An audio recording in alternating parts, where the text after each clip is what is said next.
kebaikan untuk pertemuan kita pada malam ni. Baik tuan-tuan muslimin-muslimat rahmati Allah. Pertamanya minta cek untuk line masing-masing macam mana.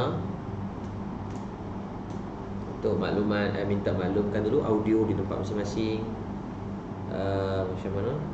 Suara tak kuat Katanya suara tak kuat. Okey, saya kita adjust.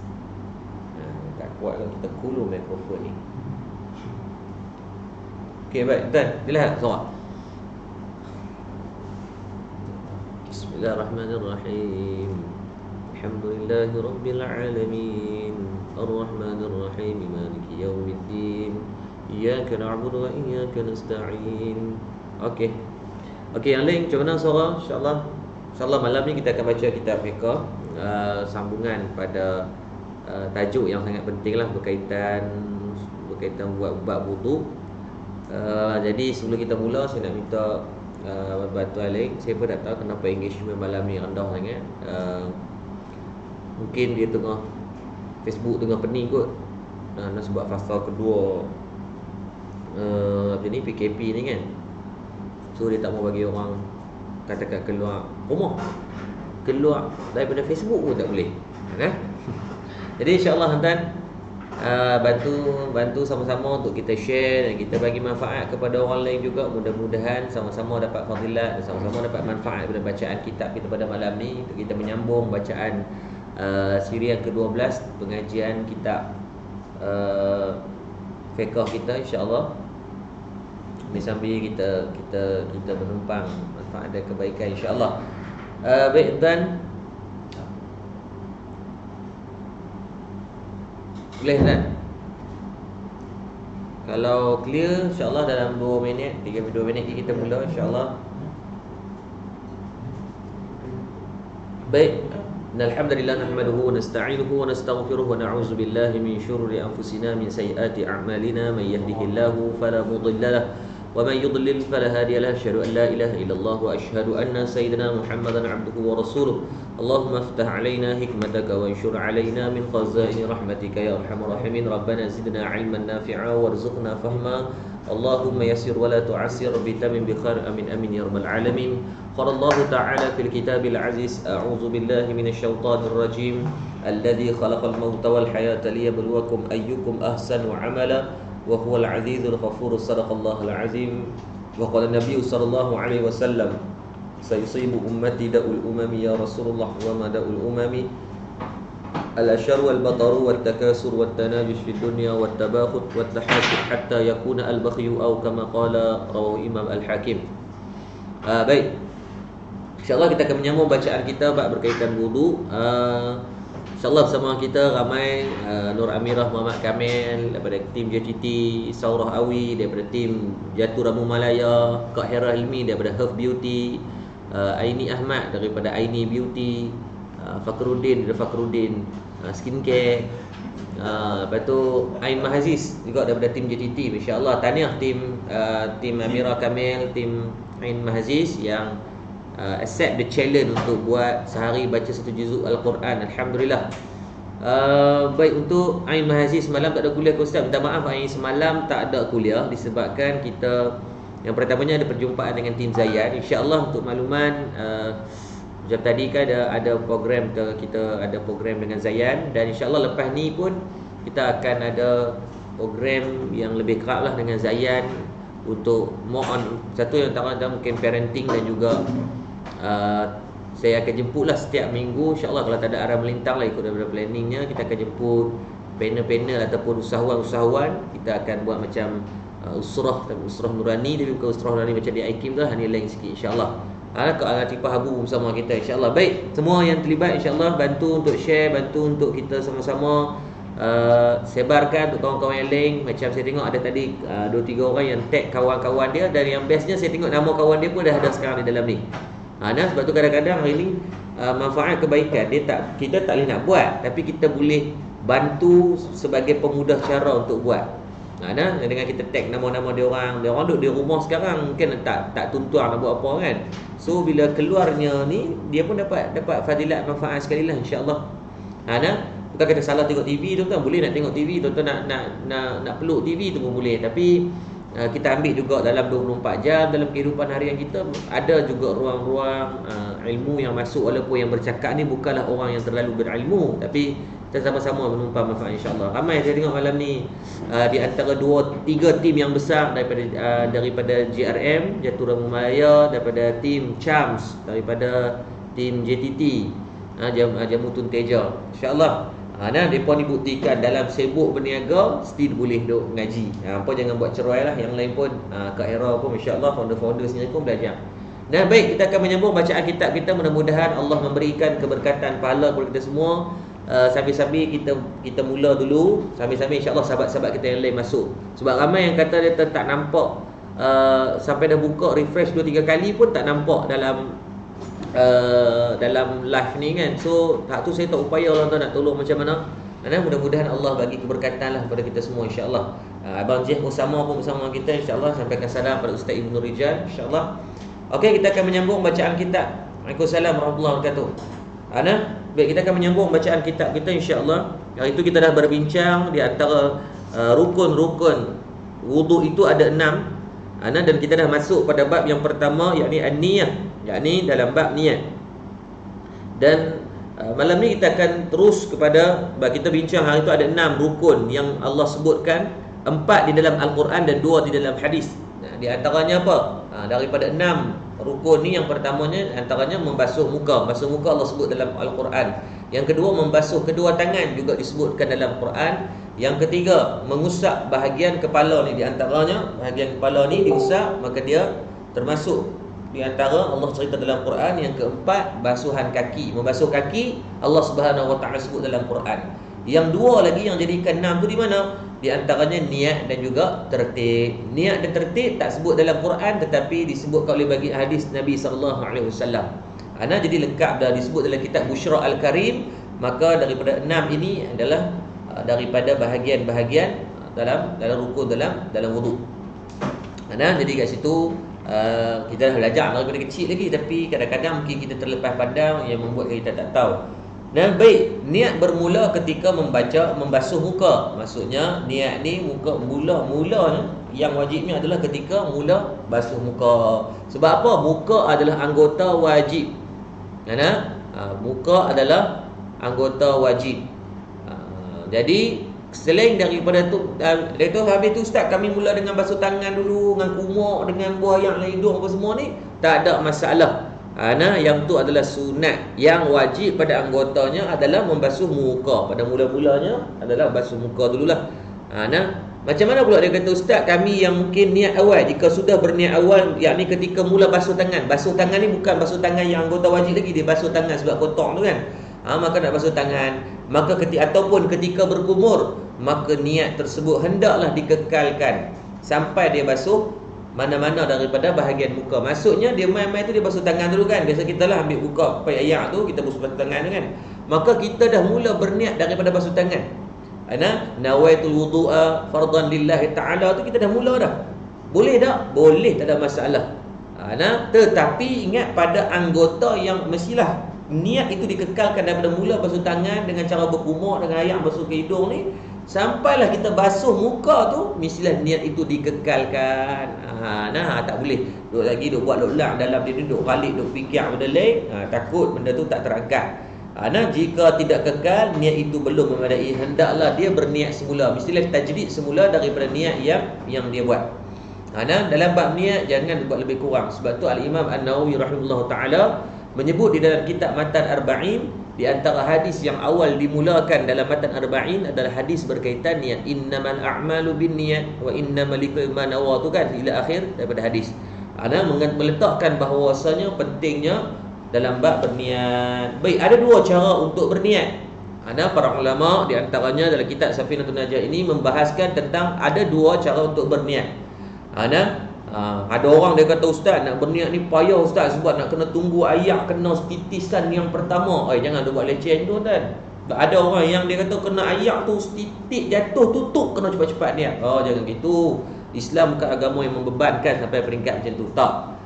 Islam ni agama yang agama rahmat, agama yang memberikan kemudahan kepada kita. Dia kata susahlah Islam tu kan. Islam bukan menyusahkan, tetapi Islam nak memberikan panduan. Macam berniaga lah. Orang kata, oh berniaga ni susah. Bukan berniaga susah. Susah kalau kita yang buat susah.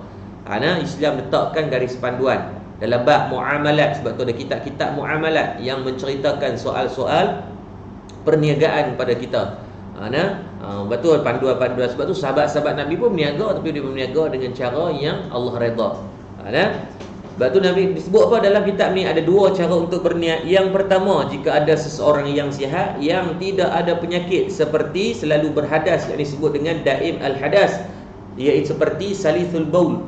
Salithul baul ni orang yang kencing tak lawas. Maksudnya dia kencing tu biasanya ada lagi titisan-titisan lah. Walhal dia dah berdehem dah. Kita belajar kan baru ni yang kena berdehem atau kena batuk dan sebagainya. Dia dah buat dah semua tu, tapi disebabkan dia ada penyakit namanya salisul baul. Salisul baul ni orang yang kencing tak lawas, ataupun disebut dengan kaedah saintifiknya dengan urinary incontinence. Urinary incontinence ni dia macam mana pun dalam keadaan bila dia nak Allahumma salli alaihi wasallam, ini bila dia kencing tu masih ada lagi baki-baki ataupun sisa-sisa daripada air kencing dia. Dan seterusnya dia kata apa, salisir rih. Dia angin yang selalu keluar daripada kubur ataupun zuhur. Kalau orang kita panggil ni murah kentut lah. Tapi ada orang yang bukan sebab dia lolak atau apa, dia memang ada penyakit tu, yang angin tu sangat cepat keluar daripada lubang kubur, dubur, ataupun daripada kemaluan belakang ataupun kemaluan depan dia. Memang ada orang yang jenis macam tu. Kita yang tak kena jangan sembang kuat. Kita yang tak kena jangan duk menganjing ke orang. Sebab dia ni adalah disebut dalam kitab fiqh, benda ni adalah berpenyakit, benda yang penyakit. Mungkin dari segi perubatan adalah beberapa benda yang ubatan yang dia boleh ambil. Dari segi petua-petua orang tua adalah mungkin benda-benda yang dia boleh usahakan. Contohnya kurangkan makan ubi, sebab mungkin benda-benda macam tu membuatkan angin kan. So kurangkanlah. Tetapi hakikatnya penyakit yang macam ni wujud dalam diri manusia yang disebut dengan salisur rih. Jadi orang yang anginnya selalu keluar daripada hubul ataupun dubur, daripada kemaluan belah depan ataupun kemaluan belah belakang, ataupun ada darah istihadah. Sebab ada orang perempuan darah istihadah ni darah penyakit. Ada orang perempuan yang kadang-kadang kitaran period dia satu tak sama macam orang lain. Yang kedua, kadang-kadang orang perempuan ni Allah bagi ujian ke atas dia dengan cara darah istihadah dia ni lain daripada orang lain. Maka tu kadang ujian Allah bagi. Maka perkataan yang mesti kena ada ketika niat berwuduk, ni yang compulsory, yang wajib, atau menghilangkan hadas kecil ataupun bersuci untuk solat ataupun fardu. Maksudnya perkataan yang mesti kena ada. Macam kita nak angkat takbir lah. Para ulama membahaskan waktu mana nak niat ketika solat. Adakah waktu tengah khiyam tu? Maka kebanyakan daripada pendapat ulama mengatakan ketika mana diangkat waktu angkat takbir ni, maksudnya Allahu Akbar tu, dalam Allahu Akbar tu dia kata ta'yin, dia datangnya niat itu untuk solat. Sebab tu dalam bab ni jangan keliru pula. Janganlah sampai Allahu Akbar tu dia nak bagi usolli fardu zuhri arba'a raka'atin. Janganlah sampai nak susun satu tu yang panjang takbir tu. Allah, dia nak waktu Allah dia nak masukkan usolli fardu maghribi salasatu raka'atin imaman makmuman ada adillah. Dia nak masuk tu memang kadang-kadang akan jadi masalah. Tapi apa yang kena ada adalah waktu Allahu Akbar aku semayang zuhur, aku semayang asar, aku semayang maghrib. Dia permulaan dia yang mungkin rasa macam susah, tapi lama kelamaan memang angkat takbir tu dah terus dia akan datang saja kebiasaan dari sudut niat. Waktu kita nak angkat takbir tadi. Maka samalah saat kita nak ambil wudu, apa yang kena ada perkataan-perkataan wajib adalah mesti dalam bab wudu, ataupun menghilangkan hadas kecil, ataupun nak bersuci untuk solat. Cukup. Maksudnya lintasan tu waktu nak angkat, nak basuh muka tu, saja aku berwudu untuk solat. Saja aku berwudu untuk buang hadas kecil. Sudah. Dah kira terangkat daripada kita punya wudu. Dan di antara contoh dia kata apa? Nawaitul wudu'a fardan lillahi ta'ala. Di antaranya nawaitul wudu'a, sahaja aku mengambil wudu. Fardan menjadi wudu ataupun fardu ke atas diri aku kerana Allah Ta'ala. Fardu ketika ni sebab apa? Sebab nak semayang. Kan kita dah bincang wudu ni waktu mana dia jadi kewajipan dan waktu mana dia jadi sunat. Yang menjadi fardan ini disebabkan apa? Menjadi fardu asalnya bukan fardu, Tetapi bila kita nak semayang, hanya ketika nak semayang jadi fardu. Faham tak konteks dia? Okey, kita rewind balik. Hari itu kita recap balik. Ketika mana kita, waktu mana menjadi wajib mengambil wudu? Ketika mana nak semayang. Semayang sama ada semayang fardu ataupun semayang sunat. Yang kedua, ketika mana nak menunaikan tawaf. Kita nak buat umrah, kita nak buat haji. Maka waktu ketika nak tawaf, sama ada tawaf wajib ataupun tawaf sunat. Tawaf wajib ni mungkin waktu tengah nak buat haji, maka rukun ketika mana kita nak tawaf tadi wajib dalam keadaan berwudu. Ataupun kita nak buat tawaf sunat, tawaf sunat ya, maka wajib juga kita dalam keadaan berwudu. Kalau batal, kena keluar, ambil berwudu balik dan gostan. Gostan ni maksudnya kalau duduk, kerana kita dah 3 pusingan, ambil sambung pada 3 pusingan balik. Ana dah pusing 3,5 dah ni, pun kentut. Ataupun mungkin kita adalah benda-benda yang membatalkan wuduk kita, maka kena keluar, bukan sambung kat 3,5 tadi, maka dia akan ulang pada 3 balik, maka akan sambung daripada tawaf macam biasa. Maka yang menjadi fardu ketika kita ada kefarduan yang kita nak buat, yang wajib ke atas dia kena ada wudu. Apa lagi? Di antaranya nak memegang Al-Quran. Dalam mazhab Syafi'i wajib untuk dalam keadaan berwudu disebabkan nak memegang Al-Quran. Adapun ketika nak membaca, adapun nak baca saja tak mau pegang, nak baca tak menjadi wajib, dia hanya jatuh hukumnya sunat. Maksudnya kita dah hafal dah surah tu, maka kita cuma nak ikut je. Contohnya sekali lagi habis kita nak baca surah Kahfi kan, maka dia hafal lah sikit-sikit, so dia dah kentut dah tengah-tengah dengar ni, dia terkentut, maka dia kata tak ada nak pergi ambil ni, kalau pergi ambil wuduk lagi mai pakai habis baca dah. So dia pun ikut saja bacaan. Maka bila ikut saja bacaan, tidak wajib untuk berwudu. Maka fardhan di sini hanya ketika mana nak melakukan perkara yang menjadikan wudu itu menjadi kefarduan ke atas daripada ibadah yang lain. Biar ada orang tanya, dia kata apa tu? Ustaz, kalau nak sujud, Allahumma salli ala sayyidina, sujud sejadah wajib tutup. Nampak nanti kita ni nah. Kita Allahumma salli ala kita gini dulu. Ataupun nawaitu raf'al hadasi asghari fardan lillahi ta'ala. Makna lebih kurang samalah. Sahaja aku mengangkat raf'al hadasi asghari, kita mengangkat hadas kecil, fardu ke atas diri kerana Allah Ta'ala. Makna yang sama. Ataupun nawaitul wudu' li raf'il hadasi asghari fardan lillahi ta'ala. Sahaja aku mengambil wudu untuk menghilangkan hadas kecil, fardu ke atasku kerana Allah Ta'ala.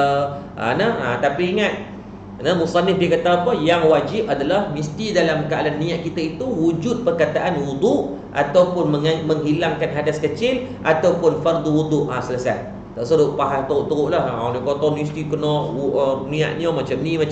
Kalau duk bahas bab tu lagi, ibadah kita mungkin akan rosak disebabkan hanya kita menumpukan terlalu banyak ruang dalam bab khilafiyah. Hari ni banyak sangat kita duk berbincang bab khilafiyah sampai kita terlupa ramai mana orang yang tak erti lagi ambil wudu. Ramai mana anak-anak muda kita yang tak tahu lagi dalam bab solat. Ramai mana anak muda kita yang tak tahu lagi bab berdedah menutup aurat. Ramai mana anak muda kita hari ni tak tahu lagi bab zakat. Sebab apa kita duk bergaduh bab niat nak masuk kok mana, niat nak baca yang mana, niat yang mana paling sempurna. Guru kami yang paling alim sekali bab niat sebab dia bagi sanad tu panjang, yang ni guru ni bagi macam ni. Tak usah duk gaduh lah, dua-dua guru betul insya-Allah.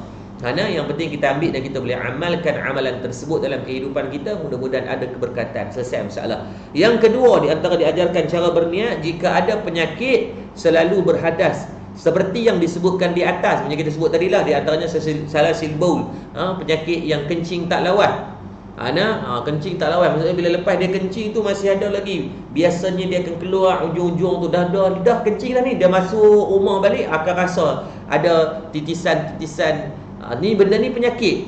Dan jangan marah ke orang, ataupun jangan kita hina kepada orang, sebab mungkin penyakit tu Allah pelihara daripada kita. Maka bila jumpa macam ni, patutnya kita doa pada Allah, mudah-mudahan Allah pelihara dia, Allah sembuhkan penyakit pada dia, dan Allah Subhanahu Wa Ta'ala memberikan kejauhan penyakit itu daripada kita insya-Allah. Dan dia kata apa? Perkataan yang mesti ada ketika niat wuduk untuk membolehkan solat. Maksudnya waktu orang-orang yang ada penyakit-penyakit disebutkan tadi, seperti mana Allahumma salli ala sayyidina salisul baul. Di antaranya lagi apa? Disebut dengan urinary incontinence. Incontinent maksudnya waktu dia kencing tu dia tak sama macam orang lain. Dia ada lagi yang hujung-hujung tu keluar dalam keadaan tak mengikut schedule lah, tak mengikut daripada sistem yang betul. Sebab tu dia kata penyakit. Di antaranya salisul ruh. Salisir rih. Rih tu maksudnya orang yang cepat keluarnya angin, sama ada depan ataupun belakang.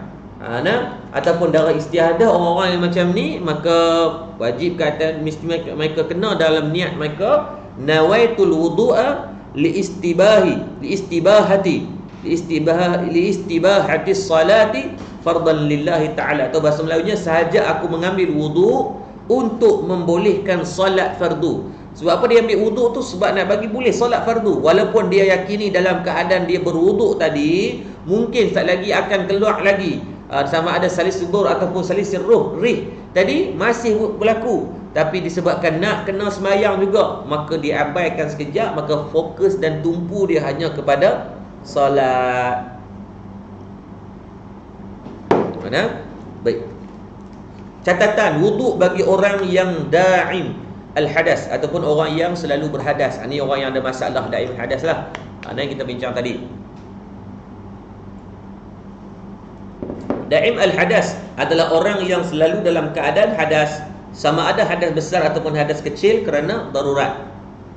Mereka termasuklah orang yang berpenyakit seperti salisul baul. Macam kata tadi lah, orang yang kencing tak lawas ataupun urinary incontinence.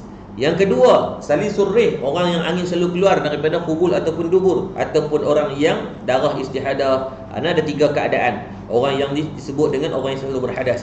Keadaan mereka dikhiaskan, ataupun qiyas ni makna apa? Kalau orang Melayu dia panggil keadaan ini dikhias ataupun disamakan.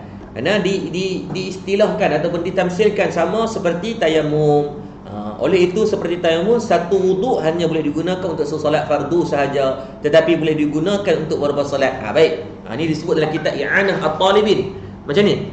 Maksudnya orang yang ada 3 penyakit tadi, orang yang kencing tak lawas, orang yang cepat keluar angin, ataupun orang yang cepat kentut lah, sama ada kentut daripada kemaluan belakang ataupun kemaluan depan. Yang ketiga adalah golongan orang yang keluar darah istihadah banyak, cepat keluar darah istihadah. Maksudnya dia tak proper, tak schedule-nya macam orang lain. Macam orang-orang macam ni kena faham bagi elok, maka wuduk yang diambil tadi sah digunakan solat ni pada solat fardu, yang ni satu fardu sahaja. Macam ni, contohnya saya orang yang ada masalah salisul baul ataupun orang yang ada masalah kencing tak lawas. So saya tahu benda tu dan penyakit tu dah disahkan pula oleh doktor. Bukan main sangkaan-sangkaan. Okey, jadi apa yang saya perlu kena buat? Waktu saya nak semayang fardu zuhur, jadi saya nak semayang fardu zuhur, saya pun ambil wuduk. Saya niatlah tadi, sahaja aku mengambil wuduk untuk membolehkan solat fardu kerana Allah Ta'ala. So selesai ambil wuduk pun saya pun semayang Allahu Akbar, semayang zuhur. Habis semayang zuhur, saya semayang sunat ba'dah zuhur. Habis daripada tu saya pun duduk baca Quran pun semua, sampailah masuknya waktu asar. Disebabkan saya di antara golongan orang yang mana selalu berhadas, maka wuduk tadi cuma valid ataupun validity dia dari segi expired dia hanya pada ketika solat fardu yang pertama tadi sahaja. Sebab golongan orang yang selalu berhadas ini sama macam tayamum. Sebab tayamum hanya sah digunakan pada satu waktu solat sahaja. Jelas hanya digunakan pada satu waktu solat. Adapun untuk kalau orang yang biasa tak ada masalah. Maksudnya tuan-tuan, orang yang tak ada penyakit-penyakit yang disebutkan tadi, salisul baul, ini golongan kencing tak lawas. Yang kedua salisur rih, golongan orang yang cepat murah, orang murah kentut ni. Yang ketiga golongan orang yang darah istihadahnya keluar dari segi kebiasaannya tak sama macam orang. Maka ketiga golongan ni, maka wuduk dia hanya terguna ataupun diguna pakai pada satu solat fardu sahaja. Adapun solat yang lain tak ada masalah. Solat sunat tak ada masalah. Okey, contoh gini, nak main bulan Ramadan ni kan, contohnya kita ni ada yang masalah darah istihadah dia tak sama macam orang lain. Maka dalam keadaan dia duduk pada konteks ni lah 3 ni. So macam mana dia kata, ustaz, kami nak semayang tarawih. Bila kami nak semayang tarawih, maka takkanlah setiap kali 2 rakaat ambil wuduk, 2 rakaat ambil wuduk, kecut kaki-kaki Mana kerja nak ambil wuduk, laki tak boleh lagi. Kalau perempuan jam lah balik awal. So apa yang dia kena buat? Maka solat sunat tak ada masalah. 21 23 rakaat tu, 20 rakaat sembahyang tarawih, 3 rakaat witir, boleh hanya menggunakan satu daripada wuduk yang diambil. Sebab solat sunat wuduk tidak ada masalah beberapa solat sunat pun, kecuali memang diyakini, dia rasa betul memang keluar tu sah-sah, keluar yang jelas, maka sebaiknya diambil, dia tajdid balik, diambil semula daripada wuduk untuk diteruskan solat dia. Ini disebut dalam kitab I'anah At-Talibin, jilid yang pertama. Dan kitab fiqh yang lebih besar lah. Yang ni kita baca ni kitab fiqh yang kecil je, tapi untuk kefahaman insya-Allah saya yakin ramai yang hari ni dia kata jelas tu, alhamdulillah lah. Saya harapkan benda-benda tu diberikan kebaikan insya-Allah. Tadi ada orang tanya satu soalan, mana soalan ni hilang dah. Saja aku wuduk untuk bergaduh pasal Allahumma salli ala sayyidina, orang yang kencing tak lawas wuduk. Alhamdulillah ada ramai kawan-kawan yang duk bantu bagi penerangan juga, so mudahlah. Solat sunat tak ada masalah. Ni nak mai senang Ramadan ni kan, tuan-tuan doa lah, tuan nak minta coronavirus ni cepat-cepat terangkat, dapat dikekang. Tuan-tuan percayalah, kalaulah sampailah masuk bulan Ramadan still tak selesainya isu coronavirus ni, tuan-tuan sedih kita kan. Kita hanya buka puasa sendiri di rumah, tak boleh pergi sembahyang masjid surau, sedih.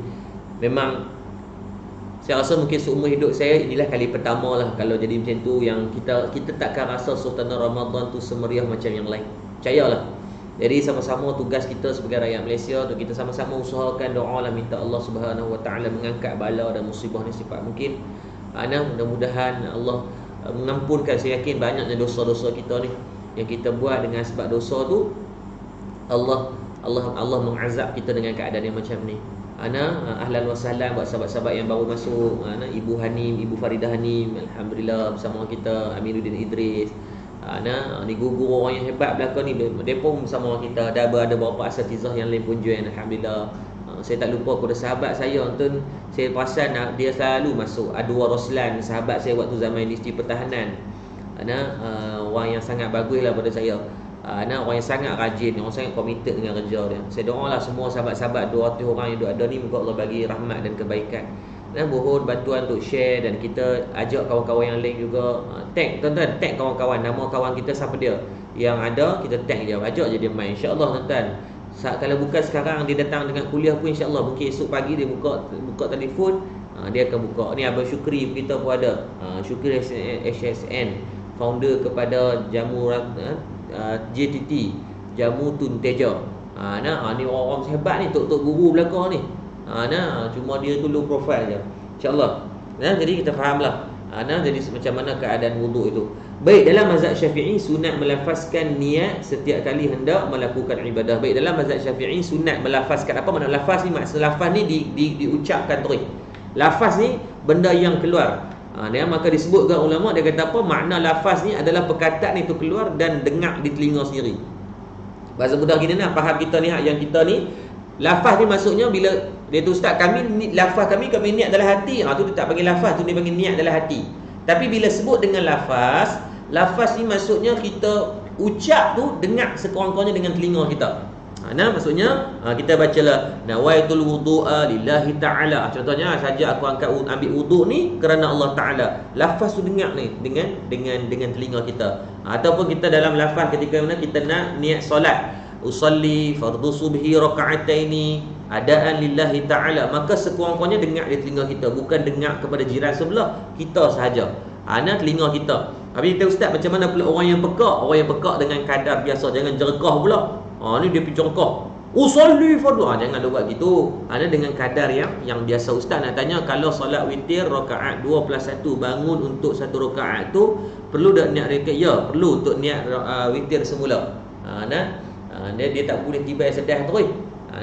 Dengan batu kata tadi mazhab Syafi'i ni kalau kita tengok, dia adalah mazhab yang nak bagi sangat berjaga-jaga dan berdisiplin dalam soal ibadah. Sebab tu Al-Imam Syafi'i rahimahullah ta'ala, dan kalau tengok Imam Ramli, Imam Suyuti, Imam Nawawi yang mengikut dalam mazhab Imam Syafi'i, maka mereka ni mengajarkan kita dengan kefahaman yang sangat berhati-hati.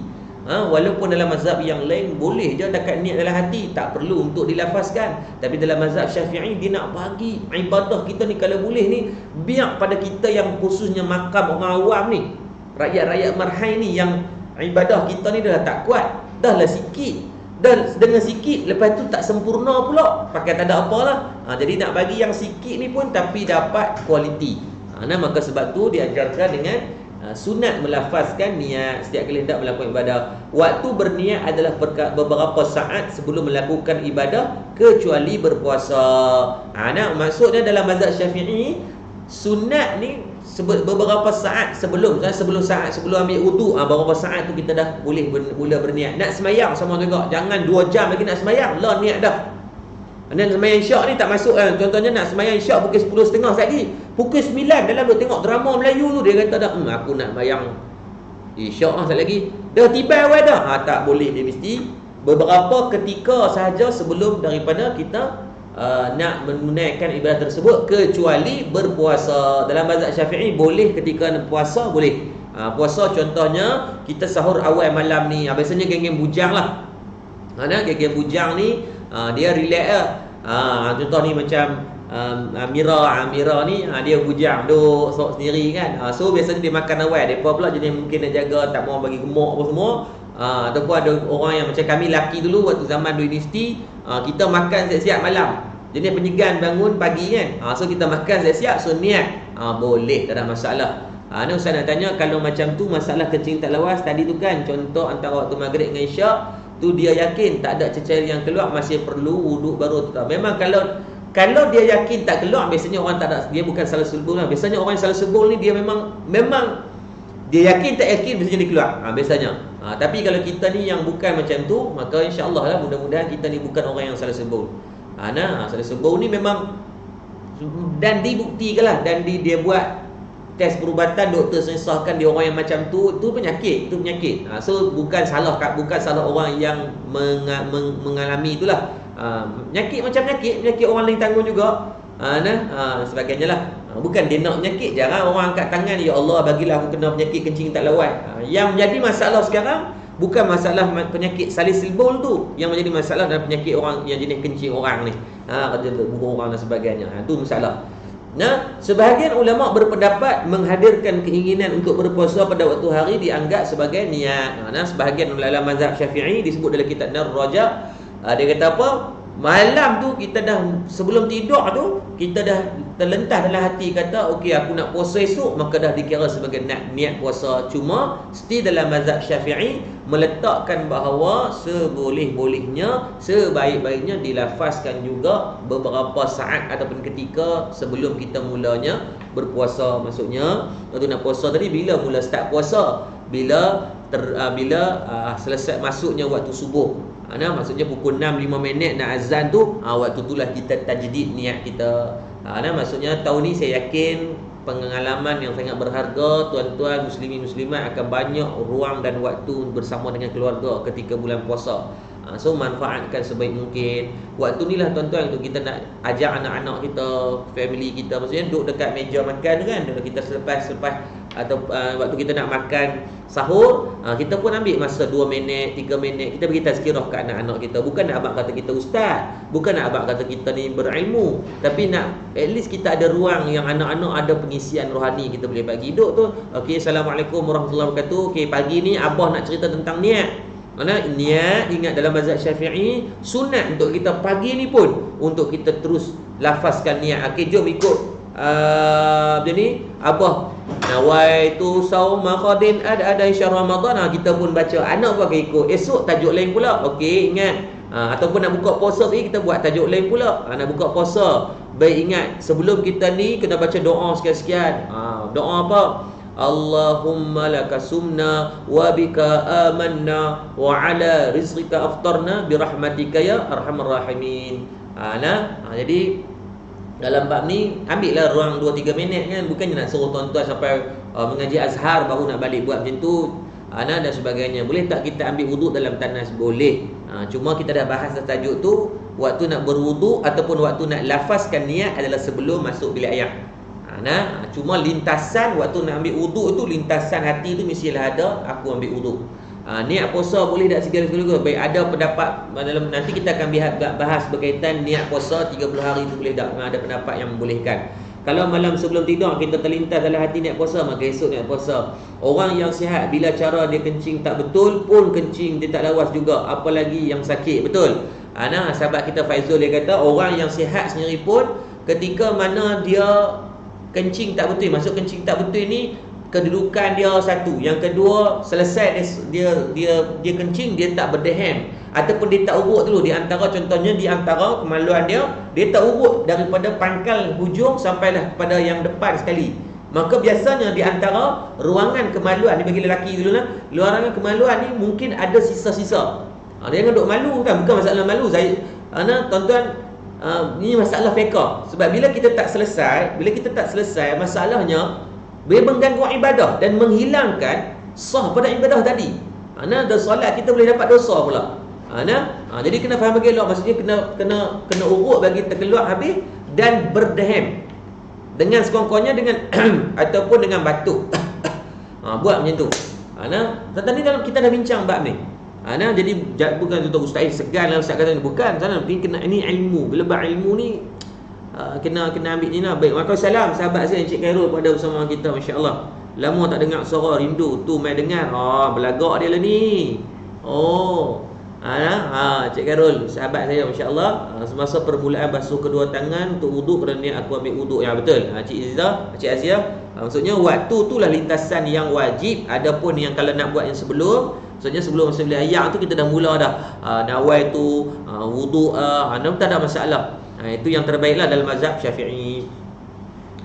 Niat sunat dilafazkan supaya dapat membantu niat dalam hati.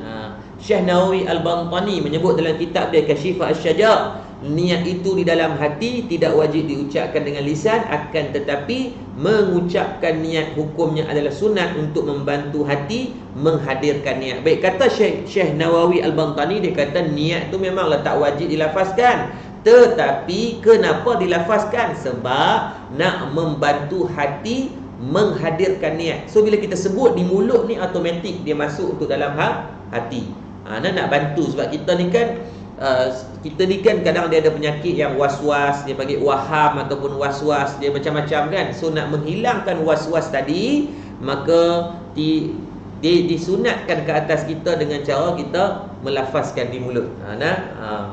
Walaupun tak wajib lafaz di mulut ni, tapi kata Syekh Nawawi Al-Bantani, dia kata pada kita ni elok sangatlah. Allah takat kita nyanyi lagu boleh panjang-panjang, takat beda nak lafazkan niat, kita sangat berkira sangat kan, dapat pahala. Bila sunat ni tuan-tuan buat dapat pahala, tuan-tuan tinggal tak berdosa.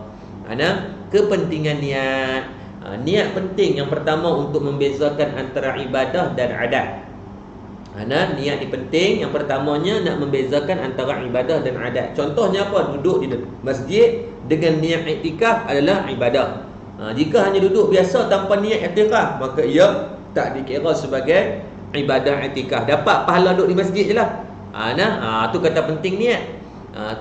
Musannif dia kata apa? Dia bagi satu contoh apa perbezaan niat dengan niat. Dapat niat jadi dikatakan antara ibadah dan juga adat. Adatnya ada orang yang dia masuk masjid, dia masuk macam orang biasa, masuk nila tu dia keluar. Tapi ada orang yang dia dapatkan pahala hanya dengan sebab niat saja. Dia dapat pahala i'tikaf sebabkan dia niat i'tikaf. Contohnya masuk dia pergi ke negara-negara luar. Contohnya pergi ke Turki, dia pergilah Hagia Sophia, dia pergi Masjid Biru, dia pergi ke Masjid Al-Fatih, dia pergi Masjid Sultan Murad, apa semua ni. Dia kan bila banyak sangat masjid, memang dia tak semayang, dia semayang dekat satu masjid saja. 3-4 masjid lagi mungkin dia tak ada semayang dah. Maka memang kawan tu tour guide dia kata okey 5 minit kat sini. Pada orang yang ada kecerdikan untuk nak utiliskan masa tadi untuk dapat pahala, walaupun dia tak sempat solat, tapi dia boleh utiliskan dengan dapat pahala dengan cara bila dia masuk je dalam masjid tu dia niat i'tikaf. Walaupun dengan niat dia masuk tu Sebaiknya ulama kata apa? Sebaiknya bila masuk mana-mana masjid, buat solat tahiyatul masjid. Tapi mungkin dengan masa yang agak limit. So dia pun masuk dan dia i'tikaf saja iktikaf dalam masjid ni kerana Allah Taala. Dengan bahasa Melayu pun tak ada masalah. Maka yang sepatutnya jadi adat, maka akan jadi ibadat.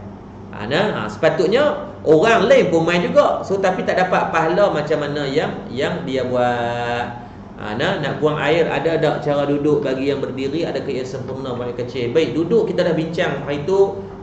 Adab ketika nak buang hadas kecil, cara duduk adalah yang terbaik, tetapi tidaklah wajib sebabkan bersandarkan hadis yang Nabi pernah kencing berdiri. Cuma yang terbaik duduk dengan diberatkan belah kiri. Maksudnya waktu kedudukan kita tu beratkan belah kiri sikit. Itu ada kedudukan ketika nak buang hadas kecil ataupun hadas besar. Bagi yang berdiri, adakah yang sempurna untuk buang air kecil? Dia boleh dikira sempurna kalau diikut dengan dia berdehem, dengan dia urut di antara batang kemaluan dia, macam biasa lah. Cuma Nabi kita pernah baca ada satu hadis, cuba tengok sendiri yang ke-9 ke-8 kita bincang tentang bab hadas kecil. Cara kedudukan dia, bukan kata cara kedudukan, cara nak masuk bilik air pun diajarkan. Nak masuk bilik air kan, nak masuk bilik air, diajarkan kaki mana, apa dulu kena buat, nak keluar macam mana. Sunat untuk kita letak penutup atas kepala, ataupun buh kepiah atas kepala, ataupun ambil kain kentola yang kecil letak atas kepala. Sunat untuk kita tutup kepala ketika nak menunaikan qada hajat kecil ataupun hajat besar. Jadi baik. Yang pertama, kenapa pentingnya niat ini? Nak membezakan di antara adat dan juga ibadat. Yang kedua, membezakan tingkatan ibadah. Contohnya untuk membezakan yang fardu ataupun sunat. Baik. Jadi kenapa perlunya niat? Yang kedua ni dia buat apa? Untuk membezakan tingkatan ibadah. Nak membezakan sama ada yang tadi fardu ataupun sunat. Sebab dalam ibadah kita ada yang ibadah yang fardu, ada ibadah yang sunat. Ibadah yang fardu, contohnya sembahyang fardu. Yang sunat, sembahyang sunat. Maka sebab tu perlukan pada niat agar nak meletakkan perbezaan yang mana fardu, yang mana sunat. Usolli fardu, sembahyang fardu. Usolli sunnati, sembahyang sunat. Maka itu yang membezakan. Baik, syarat-syarat niat. Ni ramai tak tahu. Kita tahu niat tu apa. Maka niat tu ada beberapa syarat yang diletakkan. Ada berapa syarat niat? Ada 6 syarat niat. Yang pertama, syarat niat mestilah orang Muslim. Orang non-Muslim, jangan pula dia masuk dalam masjid kita pun abang ada niat i'tikaf. Tuan-tuan, tak jadi, tak terangkat niat dia. Sebabkan syarat pertama dalam bab berniat, musannif kata apa? Wajib ke atas ini orang Muslim. Siapa tu orang Muslim? Orang yang ada kalimah tahlil, kalimah la ilaha illallah Muhammadar Rasulullah, adanya kalimah syahadah. Jadi yang pertama syarat berniat itu mestilah Muslim. Orang yang Muslim ini orang yang mengucap kalimah syahadah. Walaupun dia ni derma dia 40 juta dah, dia buat keluar zakat, dia buat keluar semua, tapi tidak dikira Muslim selagi mana tidak ada kalimah syahadah. Yang kedua, syarat berniat mestilah mumayyiz. Mumayyiz ni dia boleh bezalah di antara yang elok ataupun yang tak elok. Dia mesti boleh beza. Mumayyiz ni dia dah sampai satu peringkat, dia tahu yang mana baik dan yang mana buruk. Mungkin boleh jadi yang disebutkan dalam keadaan mumayyiz ini ada mungkin dia ini bahasa mudah, dia boleh bezalah di antara apa baik dan apa itu buruk. Baik, yang ketiga. Yang ketiga apa dia tu? Baik, yang dalam bab mumayyiz ni kena faham macam ni. Sekali kita kena terang, kita takut tuan-tuan keliru. Mumayyiz belum tentu dia baligh. Maksudnya anak kita ni dia belum baligh pun dia dah kira kadang-kadang dah mumayyiz. Contohnya anak kita yang umur 8 tahun, 9 tahun. Maksudnya dia tahu benda yang baik, benda yang buruk. Mana najis, mana yang bukan najis. Maksudnya anak kita dah boleh beza tu. Dia belum baligh lagi ni, dia baru umur 9 tahun, belum 12 tahun. Dalam kita dah bincangkan bab apa itu baligh pada lelaki dan apa itu baligh pada perempuan. So dia belum lagi baligh, dia cuma mumayyiz. Maka dia boleh untuk berwuduk. Contoh macam anak saya umur 6 tahun yang sulung. So yang 6 tahun ni dia alhamdulillah dia wuduk sempurna elok dan sebagainya, dia semayang pun sempurna, dia baca pun elok. Dia baligh ke belum? Dia belum baligh. Tetapi dia dah boleh bezakan yang elok dan yang tak elok. Itu mumayyiz. Ingat syarat niat tak wajib kena Allahumma salli alaihi wasallam, dah baligh baru boleh niat dah. Lepas tu anak kita tu saya kata tadi, sebaiknya anak daripada kecil tu dah ajak dah niat. Okey, nak baca doa makan, ajak dia. Niat doa baca doa makan, niat nak makan ni kerana Allah. Bayangkan daripada umur 4 tahun, 5 tahun, 6 tahun kita dah ajarkan sistem yang macam tu. Nak makan, ajar dia niat kerana Allah. Nak kencing, ajarkan niat. Nak masuk bilik air tu kata Fatih, baca doa nak masuk bilik air. Niat kerana siapa? Kerana Allah. Maka kencing dia dikira sebagai ibadah. Dia nak keluar daripada dia keluar bilik air tu, abang kena niat, alhamdulillah Allah bagi untuk kita ni boleh juga kencing. Ada orang yang tak boleh nak kencing langsung. Maka ajarkan dia tentang niat dalam anak ni. Boleh ke orang bukan Islam ambil wuduk macam kita? Dia boleh ambil wuduk macam kita, cuma tak dapat pahala berwuduk. Contoh macam isu Covid sekarang ni kita tengok di China, banyak orang bukan Islam yang mula belajar ambil wuduk.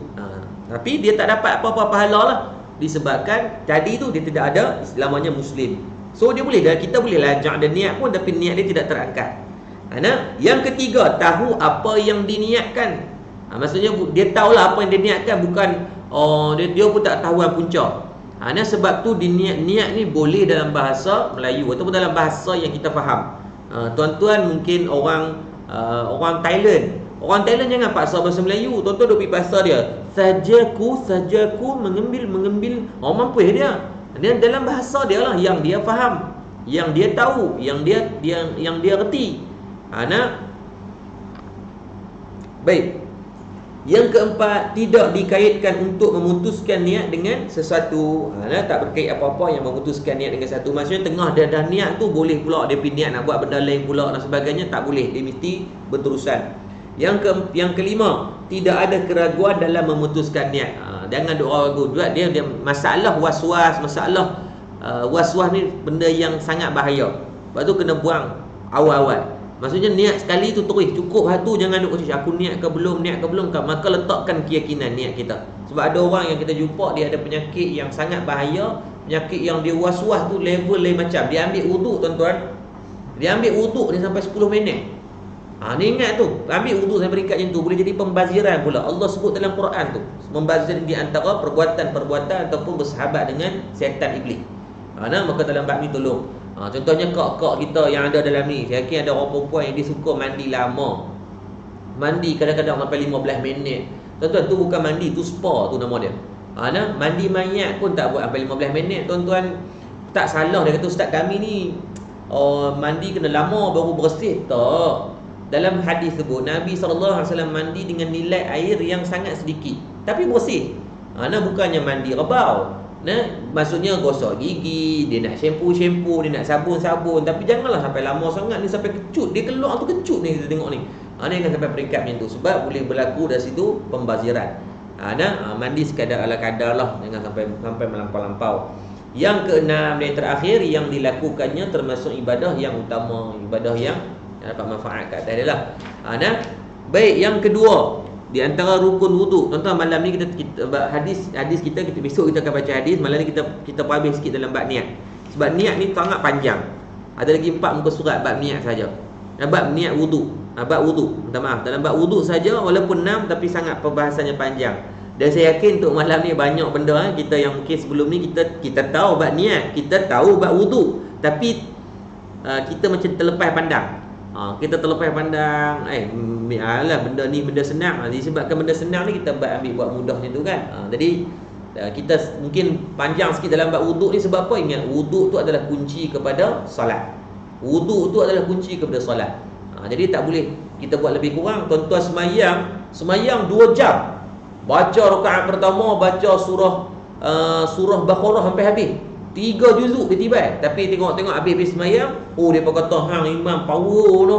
Kami tak pernah jumpa gitu imam macam ni, baca sampai 3 juzuk terus satu rakaat. Dia kata tu baru tu cara semayang tak ambil wuduk. Dia kata kalau ambil wuduk tak tahulah berapa juzuk. Tak ada tuan. Semayang dia tadi tidak sah dan tidak terangkat disebabkan dia hilang kunci yang pertama, yakni dalam bab berwuduk. Sebab tu wuduk tu penting. Jangan buat lebih kurang. Kadang-kadang sedih tuan. Kita tengok kadang-kadang orang yang dah dewasa, orang tua-tua ambil wuduk ke laut. Kalau kita tengok Nah, basuh muka dia ni contohnya basuh muka ni tak sempurna elok.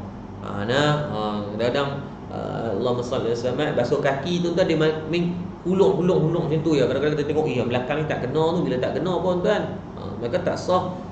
Dia tak terangkat dia punya wuduk. Bila tak terangkat dia punya wuduk, maka tidak sah untuk solat dia. Sayanglah tuan-tuan, semayang 5-10 minit spend waktu, tiba-tiba tergugurnya solat kita hanya disebabkan berlebih kurang dalam bab wudu. Macam kita lah tuan buat lesen kan. Kita ingat kita buat lesen kereta. Kita buat lesen kereta hanya disebabkan kadang-kadang kesalahan-kesalahan yang kecil. Contohnya tuan-tuan nak memotong, tak bagi signal. Tengok-tengok tuan-tuan gagal JPJ. Gagal tu keluar nak kena buat daripada awal balik. Awal balik tu dia kena daripada awal, parking, ni tangan, nak kena buat daripada awal. Macam itulah juga dalam bab solat, hanya disebabkan satu minor yang mungkin kadang-kadang kita berlebih kurang, membuatkan dari sudut ibadah kita jadi tak terangkat ataupun tak sah. Baik, yang kedua dalam bab membasuh muka. Yang pertama kena faham bab membasuh ni apa, yakni membasuh ataupun disebut dengan mengusap. Atau minta maaf, membasuh yakni dalam keadaan dia kata membasahkan daripada sedikit daripada dengan air. Membasuh ni dia maksud hendaklah menggunakan air yang dapat. Ni ayat yang betul dia. Membasuh hendaklah menggunakan air yang dapat mengalir, yakni air yang mesti mengalir ke seluruh anggota badan yang wajib dibasuh. Adapun mengusap maksud cukup dilakukan dengan sekadar membasahkan dengan sedikit air. Baik, yang kedua disebut dengan batas muka. Batas muka yang wajib dibasuh ialah dari ubun-ubun rambut di atas Allah. Dari ubun-ubun rambut di atas ni hinggalah kepada hujung dagu. Hujung dagu kita mana? Dagu masing-masing tak sama. Kalau orang yang tembam sikit mungkin dagu dia tebal kan. Maksudnya daripada sini sampailah ke atas ni di antara ubun-ubun. Tuan-tuan perasan tak, nak tahu ubun-ubun ni, ingat balik waktu kita kecil. Perasan tak bila anak-anak kecil, bila kita pegang di atas ni, dia ada macam, nampak macam nadi dia tu duk. Itulah ubun-ubun. Macam saya duk cari tak jumpa lah, sebab keras dah ni. Keras dah. Tak usah duk cari lah kat muka masing-masing, tak ada dah, sebab dah keras dah. Kan kita makin keras kepala sekarang. So di antaranya ibarat dia, maksudnya daripada atas ni sampailah bawah. Sebab tu tak boleh ambil wuduk buat macam ni. Dibuat macam, tak boleh tuan. Tak terangkat wuduk tu sekali. Hati-hati. Mestilah dibasuh daripada ubun-ubun rambut ni sampailah ke bahagian dagu yang memanjang dan dari anak telinga. Ni, sini. Telinga kiri dan cara ni. Maksudnya ambil wuduk dia macam basuhan yang paling baik. Basuhan yang paling baik. Tengok ni tuan. Tengok ni. Ambil. Ni pusing ni. Jangan duk main lok-lak, dia ambil air macam tu ya. Tak terangkat antara wuduk kita nanti. Mesti ni di bawah-bawah ni pun kena. Jangan duk buat lebih kurang. Di antaranya lagi apa? Dia kata wajib membasuh kulit dan rambut ataupun bulu yang ada dalam kawasan muka termasuk kening. Maksudnya ni kening-kening kita ni kadang-kadang ada kening yang mungkin tebal sikit. Tebal dia kening yang tebal. Salah ke tak? Itu kadang anugerah yang Allah bagi kepada dia. Dengan kening tu menjadi satu kelainan daripada orang yang lain, maka dia kena wajib untuk dia. Kalau yang tebal dia kena tonyoh ni lebih sikit lah, agar memastikan agar masuk.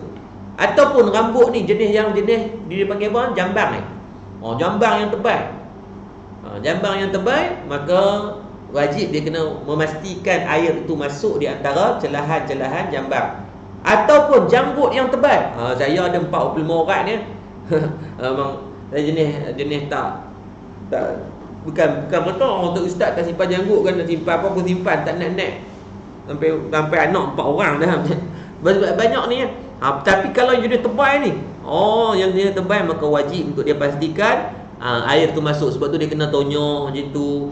Dia kena memastikan agar air tu masuk. Baik, Kak Ina Saimin, hari ni lambat sikit Kak Ina. Duduk tunggu Kak Ina ni. Kak Ina Saimin kita pun bersama kita, masya-Allah, alhamdulillah. Jadi misal janggut, bulu kening, mestilah air itu masuk. Air wajib sampai ke bahagian dalam rambut ataupun bulu, sama ada tebal ataupun nipis. Maksud wajiblah kena masukkan. Tak boleh kita buat air bagi dia alir sendiri, tak boleh. Jangan duk bersangka baik pula. Dia kata saya bersangka baik, sangka baik ustaz, si ayam tu masuk sendiri. Jangan buat gitu. Dia kata apa? Janggut yang tebal ialah yang tidak nampak kulitnya. Maksud tebal ni sampai peringkat janggut tu tak nampak dah kulit dia. Macam ni nampak apa, janggut pun tak nampak. Ada 4, 5, 6 urat ni. Maksud tak ada masalah lah. Janggut yang nipis pula yang nampak kulitnya jika dilihat dari depan. Maksudnya tengok dari depan tu nampak, tu disilahkan dengan janggut yang nipis. Ini disebut dalam kitab Idaman Penuntut jilid yang pertama. Bahagian janggut yang tebal yang wajib dibasuh ialah yang termasuk pada bahagian muka. Maksudnya kalau bahagian muka ni wajib lah. Tapi dia di bawah-bawah ni. Tak ada, tak wajib. Jangan kalau pergi basuh bawah, pergi mandi terus kan. Tapi kalau yang menjadi wajib adalah ketika pada anggota wajib yang termasuk di antara sempadan sebagai hudud-hudud daripada bahagian muka. Permasalahan, tidak wajib membasuh dalam mata, dalam hidung dan dalam mulut kerana semuanya bukan termasuk zahir muka. Ni jangan bagi elok. Sampai dalam mata pun dia kata mata di antara benda duduk di muka. Jadi kena buah ayak dia pun titik ayak. Betul sampai berayak mata-mata, tak wajib. Di antaranya lagi hidung, tak wajib. Cuma sunat. Untuk bahagian hidung ni sebab ada bahagian yang disunatkan kita untuk memasukkan air. Kalau reti cara, kalau tak reti jangan duk buat. Tak semayang tuan-tuan. Dan juga dalam mulut, pergi rojoh dalam mulut habis, dia ambil air, tanya dia kata apa? Ni bahagian ni pun wajib, jangan. Biji mata tidak wajib dibasuh ketika wuduk, termasuk juga ketika mandi junub. Maksudnya termasuk mandi junub, mandi hadas besar pun tak wajib biji mata. Dia kata ni disebut dalam kitab Is'ad Ar-Rafi', muka jilid yang pertama mengatakan tak wajib.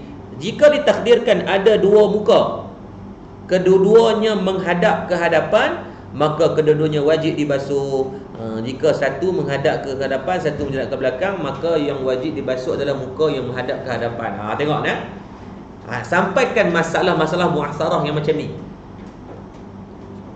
Maksudnya dia kata apa? Kalau Allah takdirkan ada dua muka, tu sudah pelik tuan-tuan. Ada orang lahir dengan kembar, ada dua badan dan sebagainya. Dia kata ni istilah wujud. Yang ni dia kata ulama kita dia fikir siap dah. Benda tu di zaman tu kadang mungkin belum jadi, tapi boleh tak jadi? Boleh. Kalau Allah izinkan. Dia kata apa? Jika ditakdirkan ada dua muka, beranak-beranak keluar dua muka. Ni bukan talam dua muka dah. Talam dua muka tak boleh nak buat apa lah. Yang ni cerita dia beranak-beranak ada dua muka. Kedua-duanya menghadap ke hadapan. Maksudnya dua-dua muka dia tu menghadap ke depan. Maka kedua-duanya wajib dibasuh. Maka wajib kata dia basuh dua-dua. Haji Muhammad Asri ada, Ni Gerila, Kak Zurai Sikit pada kita, masya-Allah. Kerana jika suatu menghadap ke arah depan dan satu ke belakang, maka yang wajib yang depan saja. Allah takdirkan dua muka, dua-dua depan, maka wajib dua-dua basuh. Kalau dua muka, satu depan, satu belakang, maka basuh yang depan saja, yang belakang tak perlu. Sampai peringkat macam ni dibahas. Sebab tu kalau kita mengaji kitab-kitab lama, memang banyak masalah-masalah fi' mu'asarah yang baru-baru ni ulama dah bincang 500 tahun, 600 tahun yang lepas dan sebagainya. Contohnya sperma, boleh tak kita suntik sperma dan sebagainya, kita tak terbayang, tapi ulama kita dah berbincang bab tu lama dah. Yang seterusnya dia kata apa? Perempuan atau khunsa yang berjanggut wajib dibasuh zahirnya dan kulit yang di dalamnya, walaupun janggut itu lebat, kerana jarang berlaku perempuan atau khunsa yang berjanggut. Okey, baik, ni contoh khunsa. Khunsa ni maksudnya dia ada dua kemaluan, dia ada kemaluan lelaki dan ada kemaluan perempuan. Tetapi mungkin dia ni dominannya pada perempuan. Contoh dominannya pada perempuan. Dia ada dua kemaluan, dia ada yang ribet dan dia ada juga yang perempuan punya kemaluan. Maka tetapi dominan dia, mungkin kemaluan lelaki dia tidak boleh digunakan. Maksudnya ada display saja, tak boleh guna. Dan syahwat dia pun tak ada pada lelaki. Dia tak ada macam orang lelaki, dia macam orang perempuan. Tetapi disebabkan dia khunsa, adanya janggut, adanya perisai, adanya ni bulu-bulu di tepi ni, maka wajib juga ke atas dia untuk mengenakan air. Ni pada khunsa lah. Yang kak-kak semua yang tak ada misai janggut tu duduk kalut lah. Dia tu ustaz, kami kalau gitu kami nak pergi beli yang wak doyok punya gel lah, nak buah. Jangan, sekali nak lagi jenuh yang pening. Oleh itu sunat keduanya mencukur janggut tersebut. Maksudnya kalau khunsa ni janganlah biar janggut dengan misai tu. Dia kata dak, ni ujian daripada Allah, jadi biarlah bagi ni walaupun saya perempuan. Tak boleh, sebab nak mengelakkan daripada fitnah. Maka sunat ke atas dia menghilangkan ruang-ruang fitnah tersebut. Nah, hak ni cerita dia yang beranak-beranak dapat macam tu. Janganlah kata-kata pungkuk hang tu lahirnya laki, lepas tu nak jadi perempuan, nak buat binatang apa. Bab ni banyak betul. Kita kadang fasa ni ambil muhasabah lah. Kita tengok hari tu kan berani sangat, minta maaf sebutlah Sajjad. Saya doakan moga Allah bagi taufik hidayah. Beberapa bulan lepas, angkuh dan sombong dia duduk, dia pergi Kaabah, dia pegang Kaabah, dia kata tengok Allah Subhanahu Wa Taala tak laknat dia pun, Allah tak laknat dia pun, jabatan mufti semua dipesahkan kata dia ni lelaki. Bila cek balik dengan JPN dan sebagainya, memang rekod dia lelaki. Tak tahulah bila pula dah dia dapat jadi perempuan tu kan. Lepas tu hati-hati untuk kita muhasabah, bukan memandang pada satu kesalahan dia, tapi kita nak sombong tuan-tuan. Bila Allah bagi satu ujian, seluruh dunia kita boleh pegang Kaabah. Seluruh dunia. Allah tak bagi Malaysia. Sebab tu yang ni disebut, ketika Allah mendatangkan satu bentuk bala, Allah menghantarkan dari sudut ujian, Allah tak hantar kepada seorang, Allah hantar kepada semua. Sebab tu saya doakanlah mudah-mudahan Sajjad dan semualah yang terlibat, kita sendiri ada dosa kita, untuk sama kena ambil muhasabah. Dalam perbahasan ni, kalau yang lahirnya unsa, hak ni saya tak tahulah, Allah malah tu dia dengan Allah lah. Saya takkan saya nak check kot dia ni lelaki ke perempuan, saya pun tak ada autoriti. Cuma dia tu dia dengan Allah. Adapun kita ambil sebagai dapat muhasabah. Ataupun ada orang perempuan yang dia tak unsa, tapi ada yang jenis misai, jenis lebat sikit. Ada orang perempuan yang Allah uji dia macam tu. Dia ni perempuan, confirm perempuan, dia bukan unsa, dia cuma ada satu kemaluan je, tetapi dia ni ada misai yang lebih sikit. Maka wajib juga dia pastikan air tu mengalir atau sampai. Sekarang tak usah kalut lah. Sekarang ni ada produk-produk yang mereka buat untuk bantu, untuk buang. Dia tak cukup kan, dia buang terus dari dalam ni. Mungkin dia buang, saya tak tahu lah, tapi kira dia tak nak lah misai macam orang lelaki dah. Sebab bahaya orang perempuan, bila dia buang dia cukup lagi, biasanya naik lagi lebat. Jadi carilah benda-benda macam tu sebab nak mengelakkan daripada fitnah. Dan orang yang memakai tangan palsu ataupun hidung palsu, hendaklah menanggalkannya ketika berwuduk jika boleh. Maksudnya kalau siapa yang jenis pakai kaki palsu ataupun hidung palsu, maka wajib waktu dia, kalau sebaiknya ketika mana nak ambil wuduk ni, jika boleh maka dicabut dulu Ustaz. Sebab apa? Nak bagi ni green hat. Saya ni tak jenis tak ada urat macam mana ni. Kalau ada lah 5-16 urat ni, tak cukup kan. Memang jenis ni. Saya tak upaya, saya pun tak tahu. Bukan tak simpan nak buat lagu mana tak tahu. Ada tip tak bagi ni, bagi janggut lebat ni ke? Bukan, memang saya keturunan jenis bukan jenis berbulu apa semua ni. Bukan kata salah bulu, tak apalah, sila lah kan. Jadi masing-masing Allah bagi itu rezeki kat situ kan. Baik. Dan orang yang ada tangan palsu ataupun kaki palsu, maka ketika nak berwuduk, jika boleh, kalau boleh, yang dia ni mungkin ada alat yang mudah dia buka dan sebagainya, dia seloknya dia buka lah. Tapi kalau yang menyusahkan, sampai setengah jam nak buka saja, bukan dia, maka tak perlulah untuk dia membebankan sampai peringkat macam tu.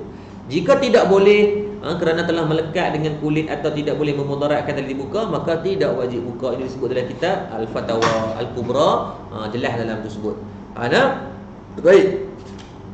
Jadi anda rasa mungkin sekadar tu dulu, insya-Allah malam ni. Esok kita akan sambung pada rukun yang ketiga dalam bab berwuduk. Esok kita akan sambung rukun yang ketiga dalam bab berwuduk.